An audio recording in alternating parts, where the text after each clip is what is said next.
Bismillahirrahmanirrahim. Assalamualaikum warahmatullahi wabarakatuh. Puji syukur atas kehadirat Allah Subhanahu wa taala atas semua limpahan rahmat dan kasih sayangnya bagi kita semua, di mana kita masih diberikan kesehatan dan kesempatan untuk terus berbagi ilmu pengetahuan.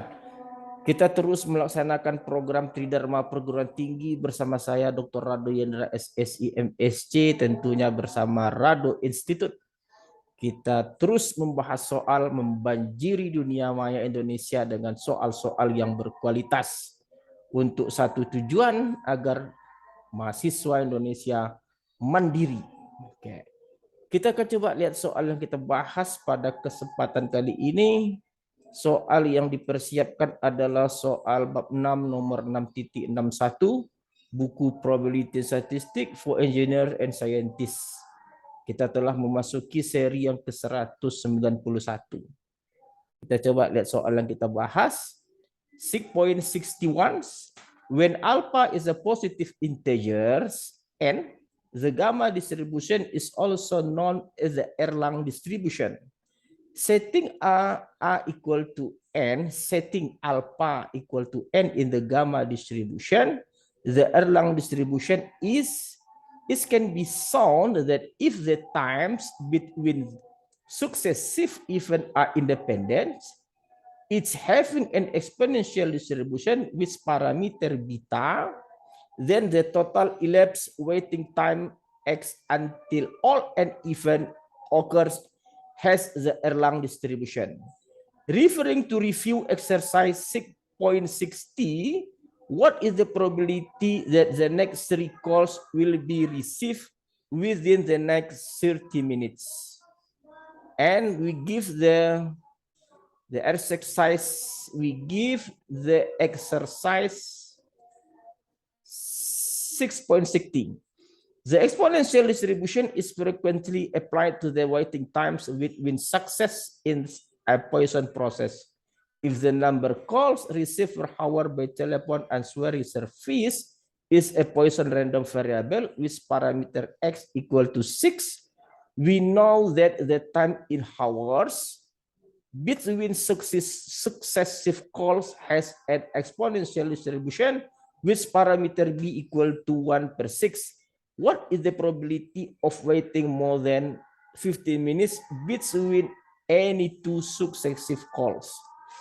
Jadi soal ini menceritakan bahwa terdapat suatu distribusi Erlang, di mana distribusi Erlang itu adalah X berpangkat alfa kurang 1, eksponen min X per beta.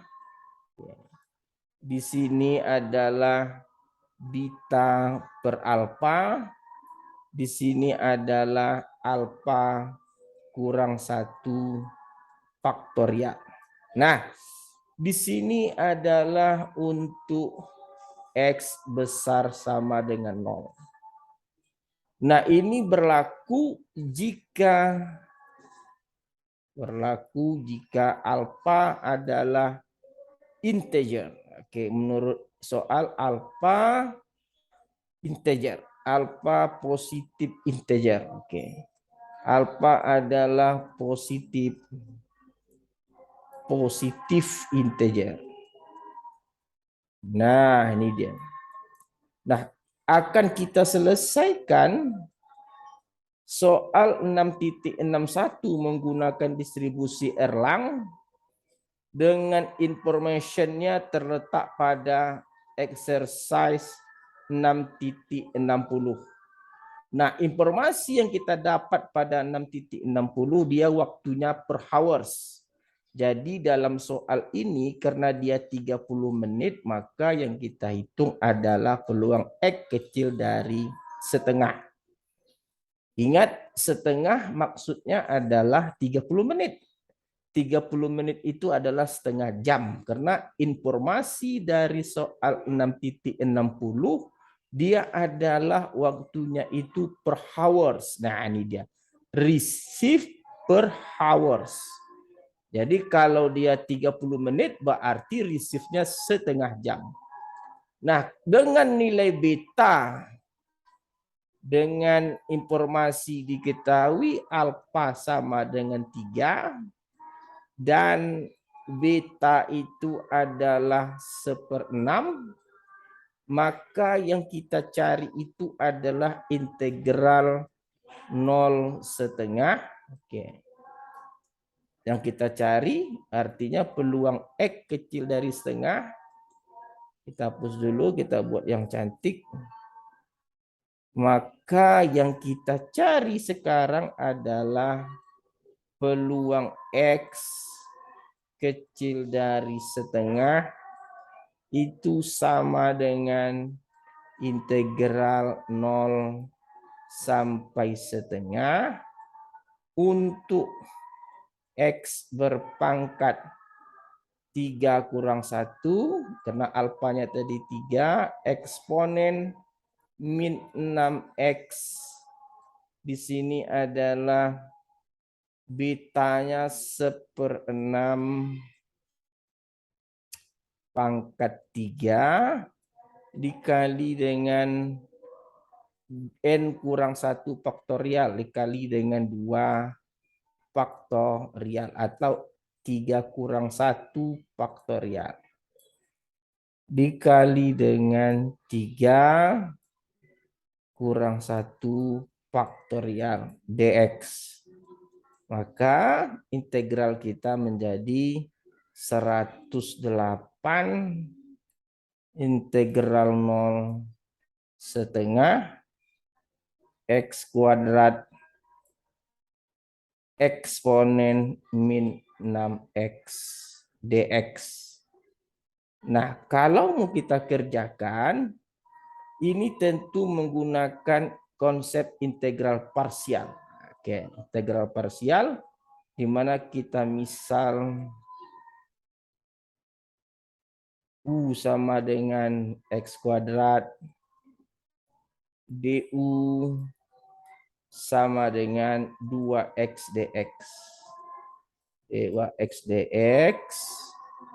Sedangkan dv-nya adalah eksponen min 6X dan V adalah min 1/6 eksponen min 6X.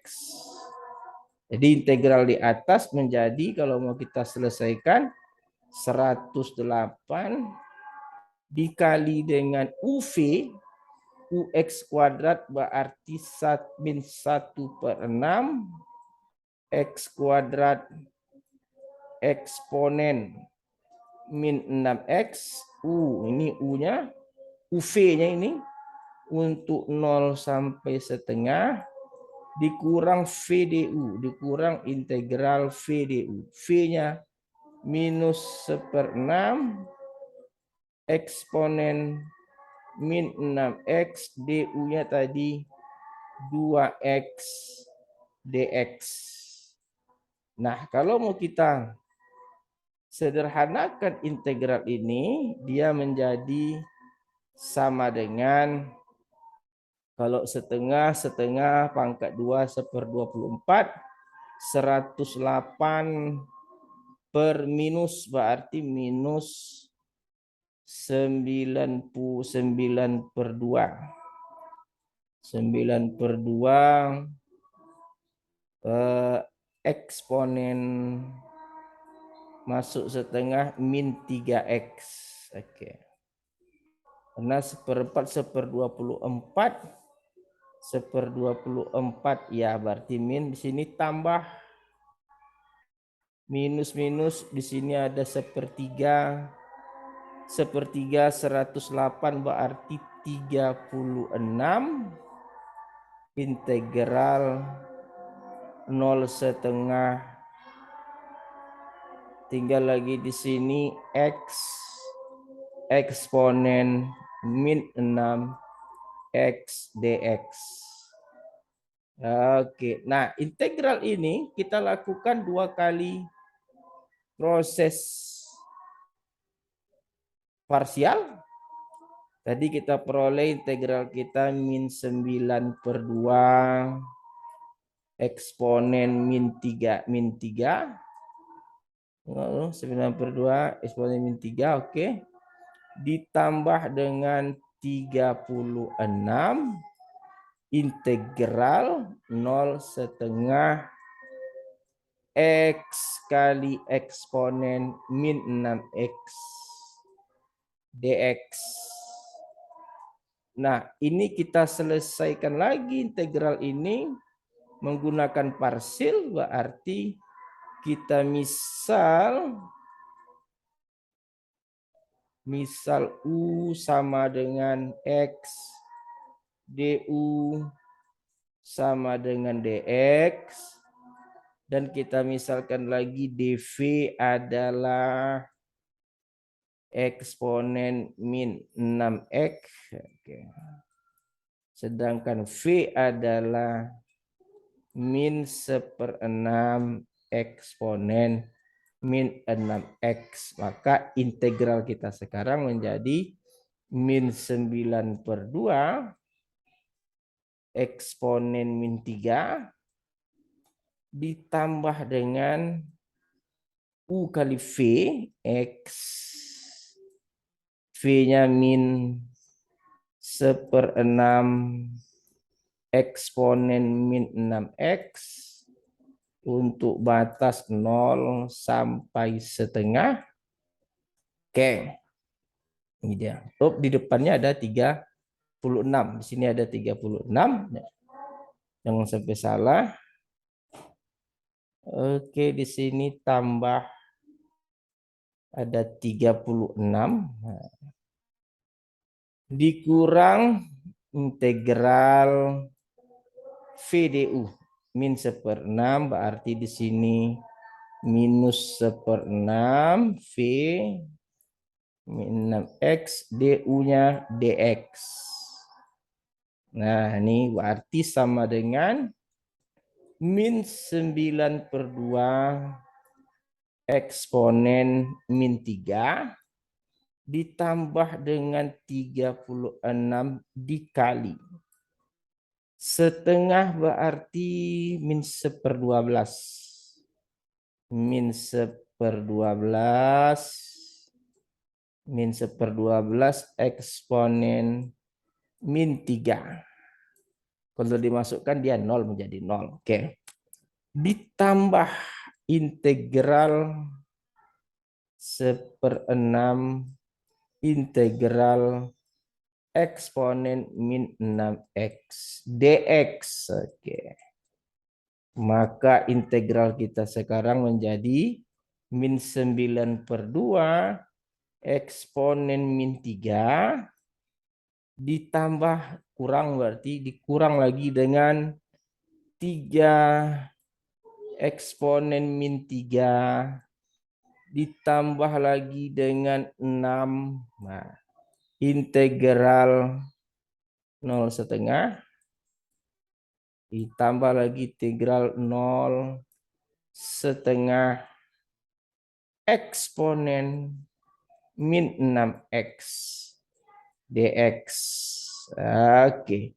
Berarti kalau kita mau sederhanakan integral kita di sini menjadi min 9/2 dikurang dengan 6/2 min 15/2 eksponen min 3.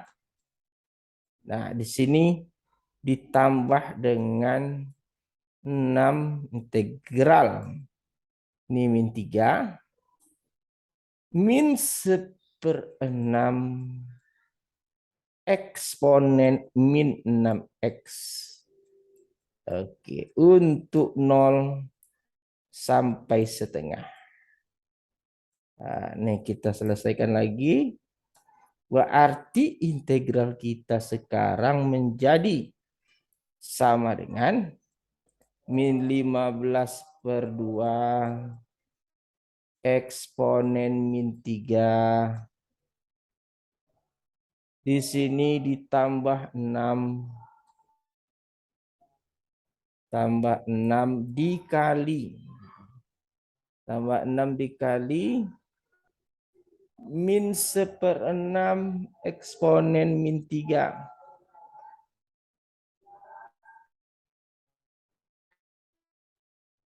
Min 1/6 eksponen min 3 dikurang,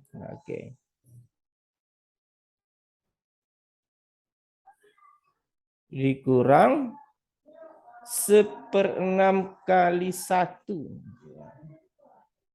Kurang 1/6 dikurang min 1/6 eksponen 0.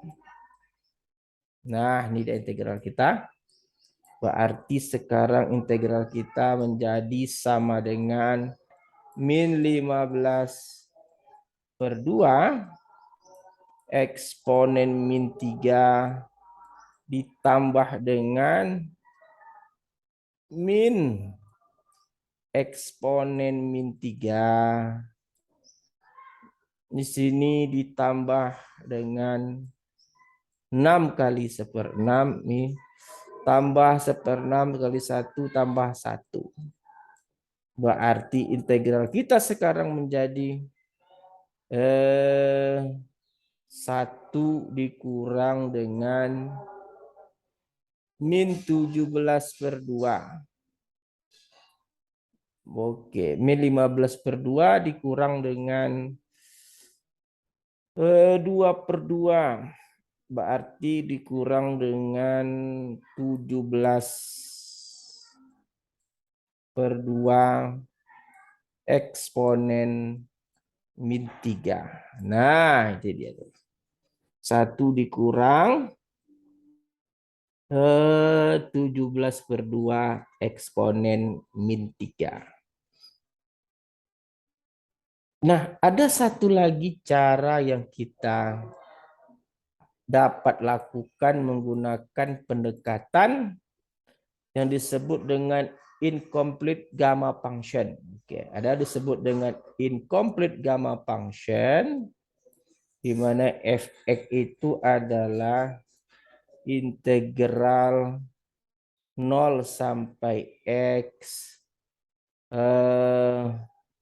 x berpangkat alfa kurang 1 eksponen min x di sini adalah dibagi dengan gamma alfa dx. Nah, hasil ini dapat dilihat pada tabel A.24.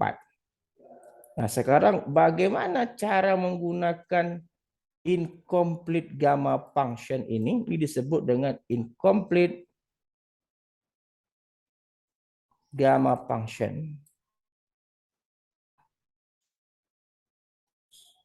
Gamma function. Gamma function. Nah, kita akan melihat caranya. Kalau kita lihat tadi integral yang akan kita cari tadi, f(x) sama dengan 108. Integral 0 sampai setengah. Di sini x kuadrat, di sini x eksponen min 6x dx. Nah, jika kita transformasi dengan y sama dengan 6x, maka tentu di sini akan menjadi batasnya kita rubah dulu. Kalau dia x-nya 0, berarti kalau untuk x 0, berarti batasnya y juga 0. Kalau x sama dengan setengah, berarti y sama dengan 3. Jadi batasnya 0 sampai 3 dalam y. Nah, di sini dy sama dengan 6 dx atau dx-nya adalah 1/6 dy. 6 dy. Itu yang pertama kita miliki. Yang kedua kita miliki adalah Dari sini kita juga memperoleh dari Y sama dengan 6X ini kita peroleh X itu adalah 1/6Y. Nah, dari informasi ini integral di atas dapat kita rubah menjadi 108 integral. Batasnya tadi Y 0 sampai 3. 0 sampai 3 X kuadrat adalah Y/6 kuadrat dikali eksponen min Y. Dx-nya tadi adalah 1/6 dy. Nah, integral ini adalah 1/2 integral 0,3 Y kuadrat eksponen min Y dy. Nah, ini sama Anda menyelesaikan kalau kita ambil alfanya sama dengan 3, berarti integral tersebut adalah, kalau alfa sama dengan 3, berarti integral kita sekarang adalah 0 sampai 3. Di sini Y berpangkat 2 eksponen min Y. Di sini bagi dengan gamma 3. Karena gamma 3 adalah 2. Nah, sama dengan ini 1/2 jadi gamma 3. Nah, integral ini adalah fungsi incomplete gamma. Incomplete gamma distribution yang disampaikan oleh tabel A24. Jadi integral kita tadi kalau kita lihat yang dikatakan incomplete gamma tadi, kita lihat incomplete gamma. Jadi katanya incomplete gamma 0 sampai X. X berpangkat alfa kurang 1. Di sini eksponen min X, di sini dibagi dengan gamma alfa dx. Nah, sedangkan integral terakhir yang kita miliki, integral 0,3, oke, X berpangkat 3 kurang 1, oke, eksponen min X, dibagi dengan gamma 3. Nah, ini yang kita peroleh tadi dengan menggunakan ini 3. Nah, nilai ini dapat dicari berdasarkan tabel. Nah, ini tabel gamma kita. Nah, ini misalnya ini seharusnya eksponen pangkat min Y. Eksponen pangkat min Y ya, bukan eksponen, salah. Ini eksponen pangkat min Y. Nah, alfa X-nya 3. Alfanya juga 3. Berarti kita menyelesaikan integral ini dengan nilai 0,577. Berarti hasil integral ini adalah 0. Integral ini bernilai 0,5770. Nah, ini adalah alternatif kedua. Silakan mana mau yang dicari, silakan. Kalau tadi ini juga akan menghasilkan 0,5770. Jadi silakan mana yang enak untuk digunakan. Anda akan mendapatkan hasil yang akan sangat menarik. Jadi pada sesi yang ke-191 ini kita melihat tadi ada boleh kita menggunakan integral parsial berlapis, ada 3 kali parsial, atau kita gunakan pendekatan incomplete gamma distribution. Oke, incomplete gamma distribution sangat baik digunakan dalam hal ini. Saya Radendra undur diri. Assalamualaikum warahmatullahi wabarakatuh.